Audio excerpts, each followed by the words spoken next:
করে দিচ্ছা, বড় ভাই এক বেলা 4 শতক টাকা বেশি দিচ্ছা।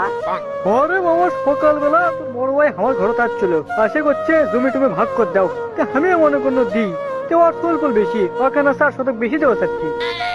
আর 4 শতক থেকে টাকা বেশি দেওয়া লাগবে, আর আমার 2 শতক থেকে আমি টাকা কম দেবা। আগে সোলপলি নেবো কি আছে রে? আব্বা, তোমাকে আমি ভালো করে কথা করছি, আমি সোলপল না লেওয়া পর্যন্ত তুমি জমিতে একটা হাত দিবা না। হে বাবা, তুই হিসেব করে দেখ না, তুই বড় সোল সংসার বেশি খাটছে, আর ও 4টে সোল, তুই এনে বেশি টাকা লেগে লাই।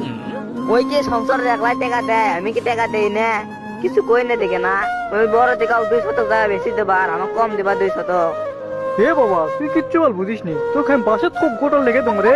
আর আমি পাথরের মধ্যে জমি দেবো, ওই পাথরের মধ্যে আবাদ করে খাবি, আর কষ্ট বেশি।